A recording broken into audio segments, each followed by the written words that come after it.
save time, I'm going to do the goat meat in the pressure cooker, and then I'm going to be braising the what is it called, the ossobuco. Braising is just basically cooking something, slow cooking it in a liquid. So I'm going to do that in the oven to just save me time and also save me gas, because I want it to be like fall off the bone tender. And since my pressure cooker will be in use, I'll not have, I don't want to use my gas to cook the ossobuco. So for the goat meat, I like boiling it fast, like pressure cooking it fast. This was 4 kgs.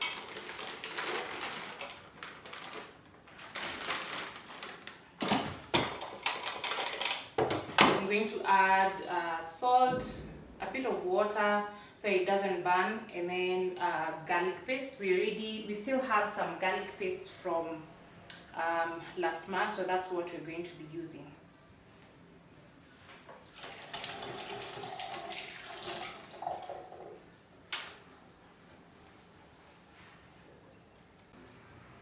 I'm going to add a bit of water.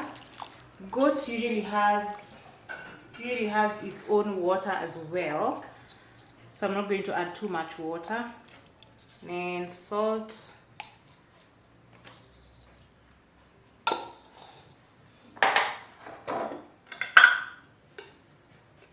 And garlic paste.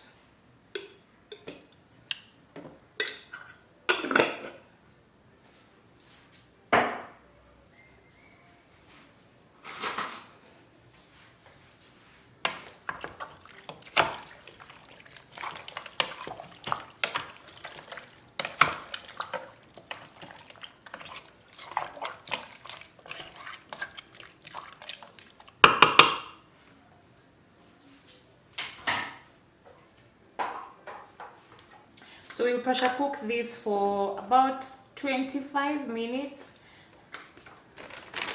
and then we'll proceed.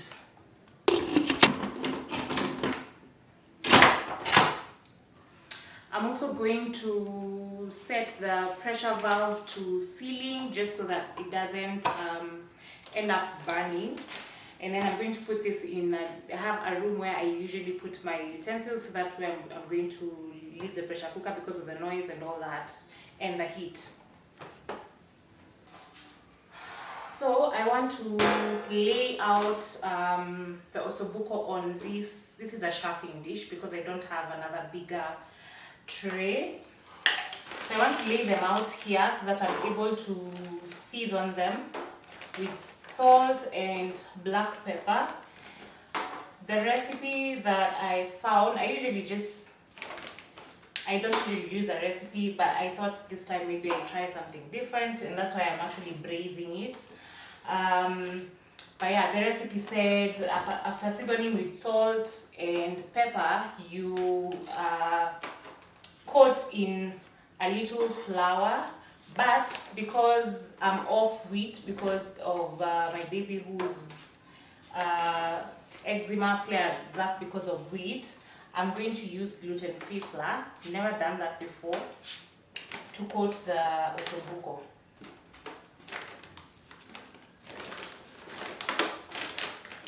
You just want to lay them out in a single layer.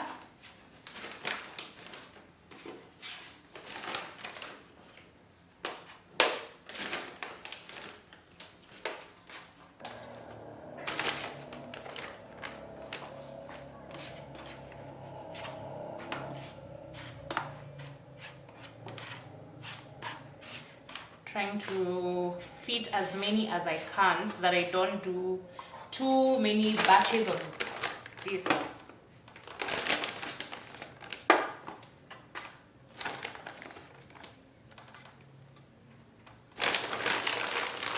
So I need to do one more batch.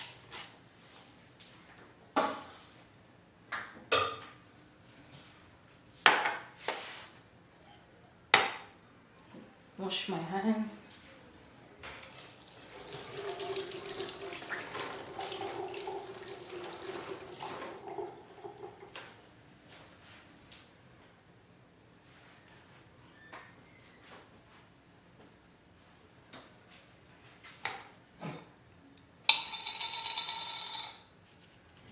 So if you have garlic powder, you can also use it to season, but I don't have garlic powder. I only have garlic paste. But because you're going to brown them fast, I figured garlic paste is going to burn, so I'm not going to use that to season them.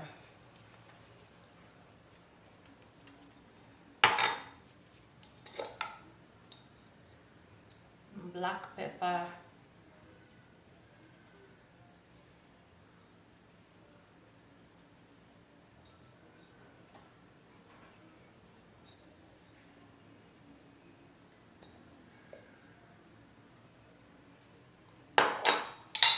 Then I think I'll just put the flour on top, then I turn them and do the same on the other side.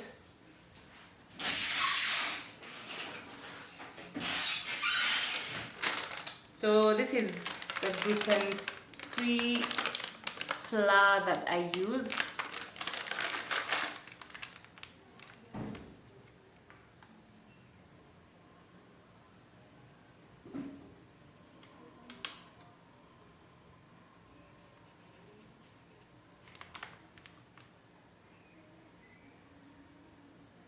And the flour will just help thicken the stew.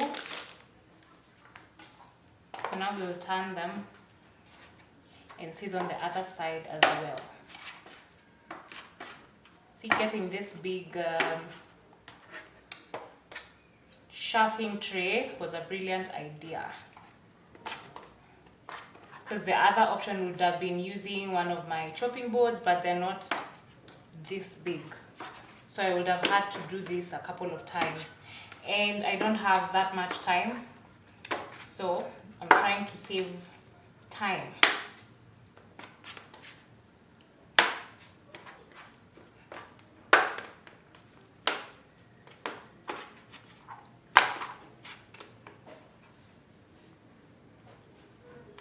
Okay, need to wash my hands before I dip into the salt.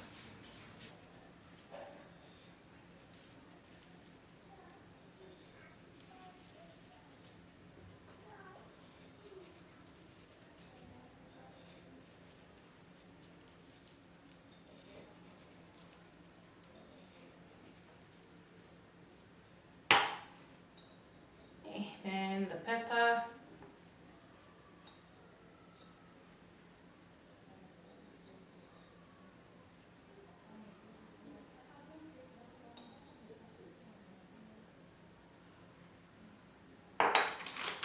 Then the flour.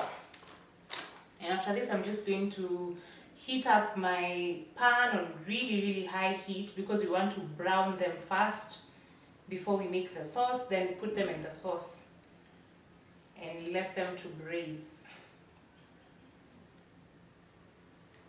So you don't want to fully cook them, you just want to brown them on each side. So high heat is very important. Okay, so let's do that.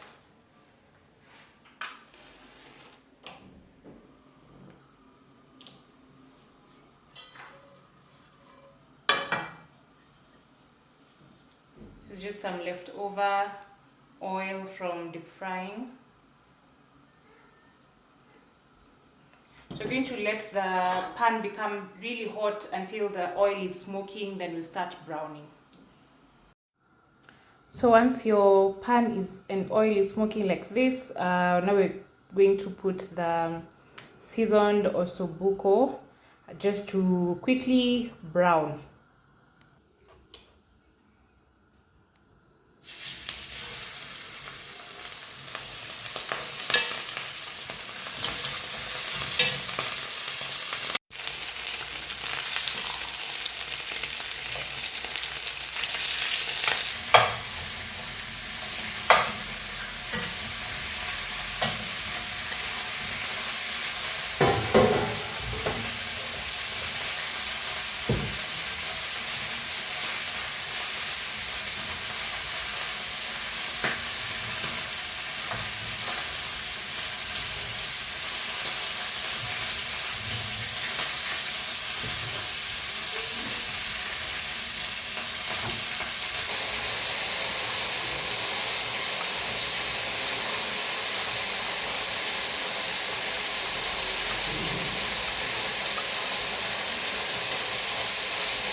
So all our vegetables are ready, so that onions, carrots, and celery.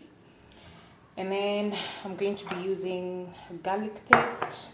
Instead of tomatoes, I'll just use tomato paste, then curry powder for spices, black pepper, and that's about it, and that is salt. So we're going to make the sauce, and then we'll pour it over our browned ossobuco. Then we'll put it in the oven to now just slow cook until it's tender.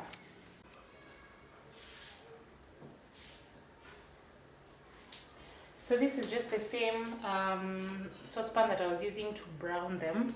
So I reduced the heat, so I'm just going to crank it up a little.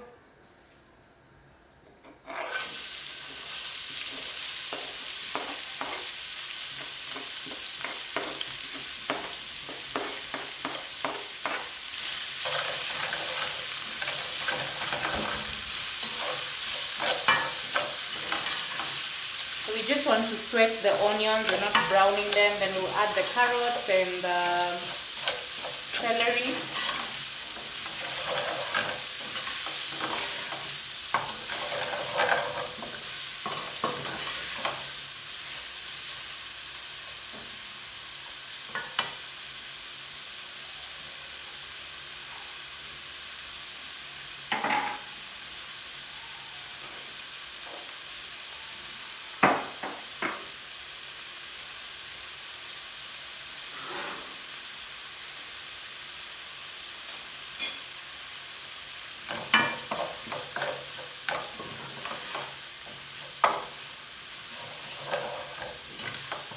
So by the way, this is not the first ossobuco recipe on the channel.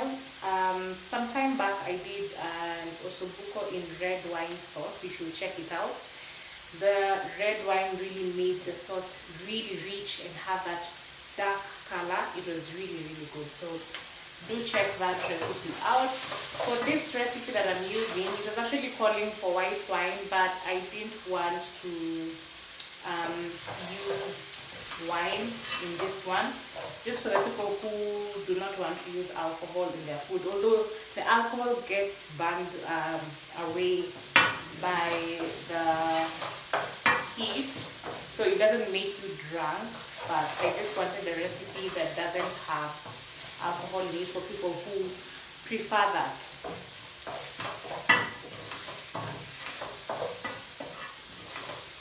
Onions are ready. Before I add the carrots and the celery, I think I'm going to add the spices, just because I prefer to cook my spices in the oil. So I'm adding a little black pepper. Remember, we had already added a bit of black pepper when we were seasoning the ossobuco. So now we're just adding a little, and then the curry powder. Since this is 4 kgs of ossobuco, I'm being generous with the spices. I feel like when you're cooking a big batch of meat, it's very easy for you to underspice thinking it's a lot, but it's not.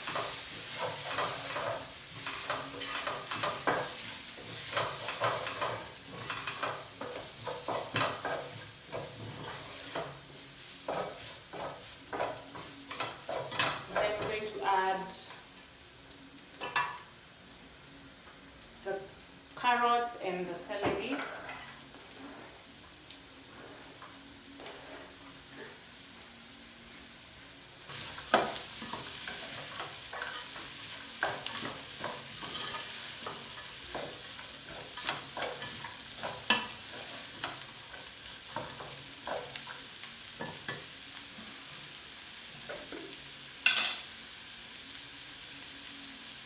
Some garlic.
So if you don't have garlic paste, you can use tomato paste. You can use fresh tomatoes.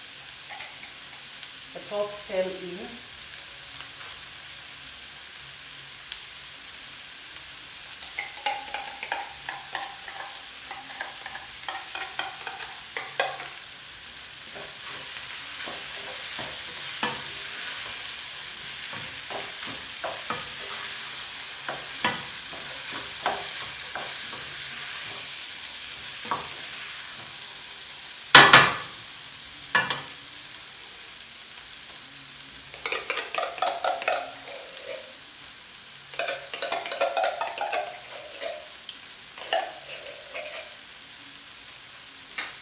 You put some water in here.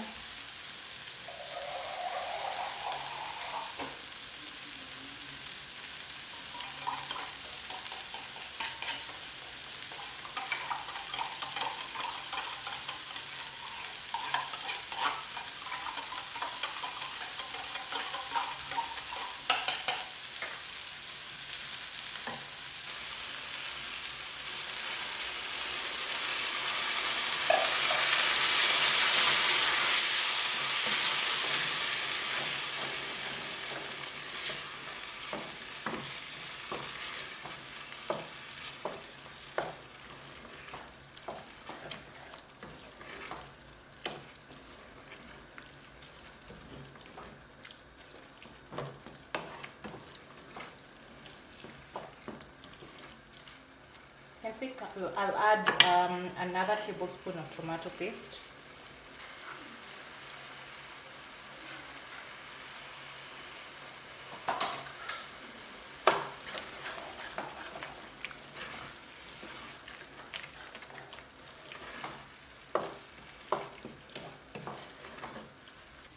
So our mirepoix is that mixture of onion, celery, and carrots. It's ready, so I'm going to add some water. Hey. I want crepes. Crepes. Yes. Aya, goes. Asa mchukulie.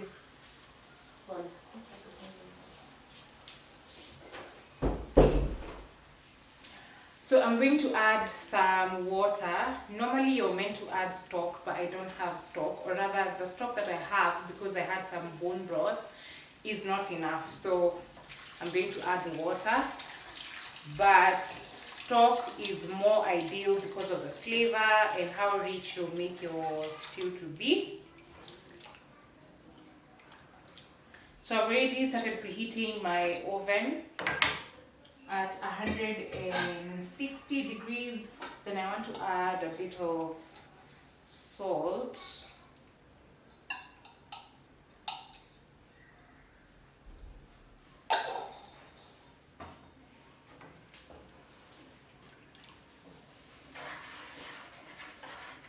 So I don't have, my oven can't fit the long tray that we use to season the ossobuco in. So I'm going to split the ossobuco into 2 chafing dish trays so that we cook them in there. I need to get myself a Dutch oven.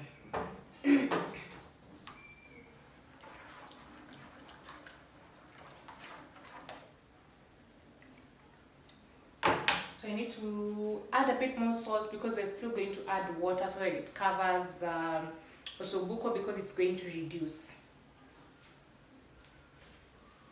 I also wanted to add a bit of thyme. So this is dried thyme. I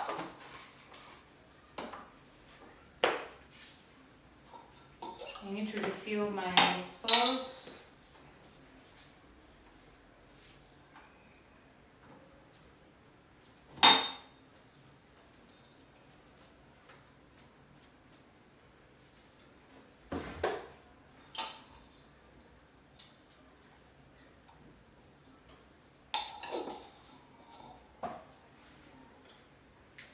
Then, because of the amount of tomato paste that we have used, I'm going to add a bit of sugar. So this is about 1 tablespoon of sugar, because this is a small spoon.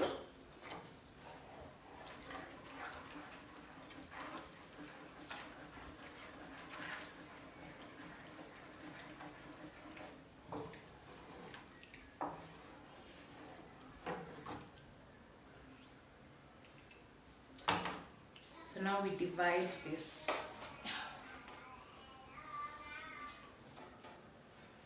Or, because this is really deep, let me see if they can all fit here. Because this is a shallow one.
Hey guys, so we are done with the ossobuco, and now I just want to quickly fry the goat meat. It's not complicated. I was not planning on using tomatoes, but I think I'll do that. But all I'm going to do is fry the onions. I also have dania stalks here with me. And the meat is actually soft enough, so I won't have to brown it, or it won't take too long here. My oil is already hot. And then for the spices, I think I'll just use black pepper and garam masala, and maybe a little turmeric.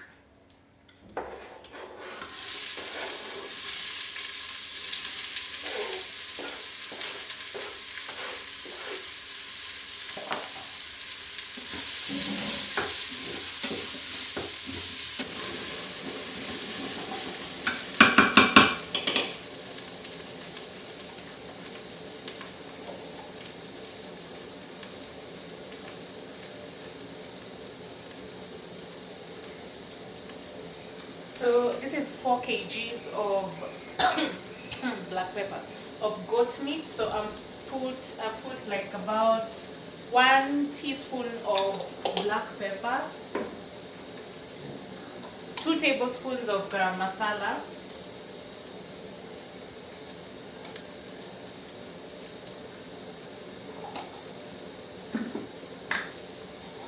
and then, like I said, I'm also going to add a little turmeric.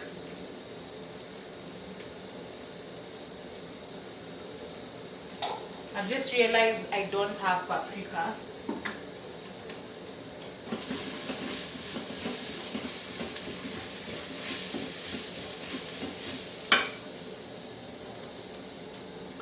I add a bit more oil.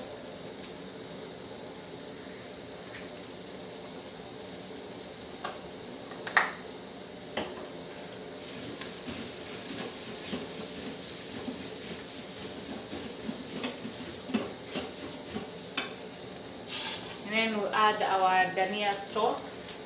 I like putting the dania stalks to cook with the spices.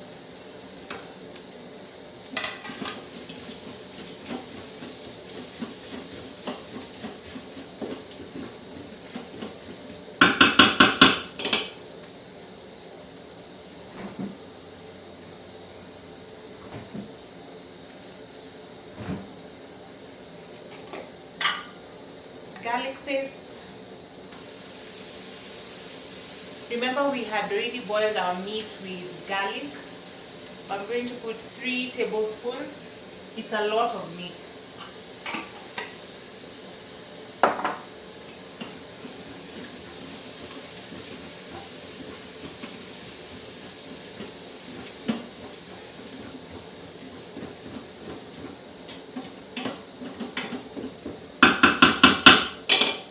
Allow that to cook, then we'll add tomato paste. Allow that to cook for a bit, then we'll add our meat. Let it just marry with the spices, adjust in seasoning, and that will be it actually for the goat meat.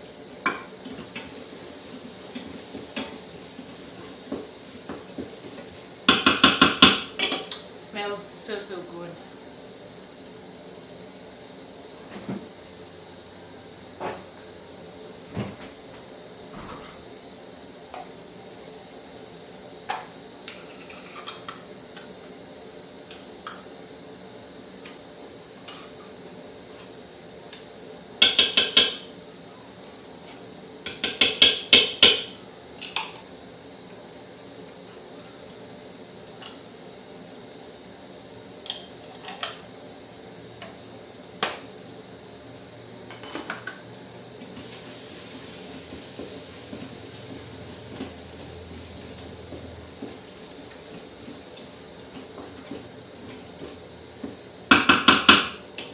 So since our meat is already cooked and soft, I have to ensure that the tomato paste cooks really well before I add the meat, so that it doesn't end up disintegrating, because it's already soft enough. So I'll add a bit of water and let the tomato paste cook, and then we'll add our meat.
Hey guys, so this is way later in the evening. I've already the goat meat has cooled down, and we have put in freezer containers, and they're already in the freezer. So the last thing that I want to do is make some samosas. So I'm not able to eat samosas because the manda is made from wheat flour, and I'm off wheat at the moment.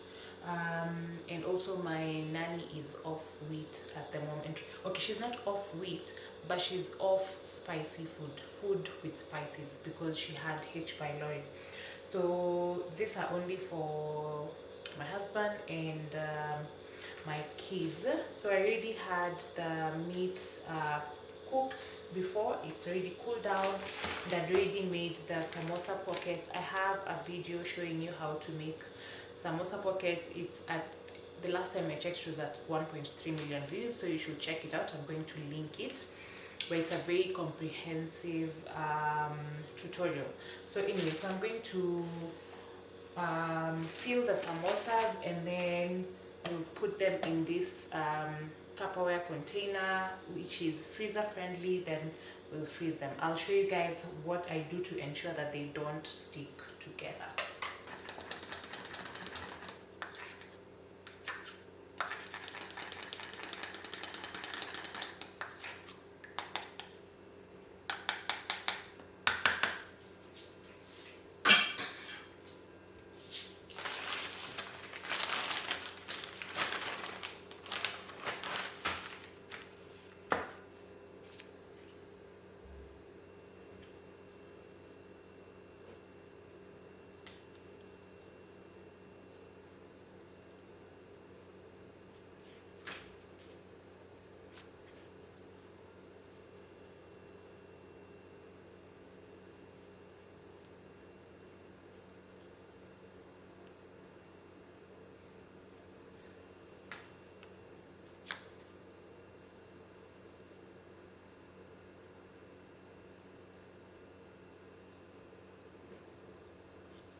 I'm done. We still have a bit of mincemeat left, so I'm just going to keep this in the freezer. This is a freezer container, Tupperware container.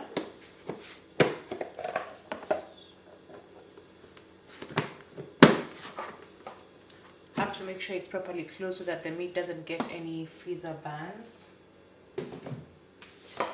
And then now, to ensure that they don't stick together, I usually dust them with a bit of flour. So like so. So I'll put this side that has flour is the one that's going to be facing and touching the next samosa.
And that's it for today, guys. The only thing remaining is making those for chapati, because I like having ready chapati balls on hand. They really are convenient for me, because the only thing we need to do on chapati days is just roll and cook, so even my nanny can do that without any hassle. And then I'll also make dough for mahamri, and I'll bake the carrot cake loaf, because we also have that on the menu. The other thing that we have for breakfast is pancakes. Those we usually make fresh. And then we also have arrowroots. We have leftovers from last month that we had steamed and frozen. Yeah, so that's about it. The month is ready to start, and I am here for all that convenience. So until the next video, goodbye.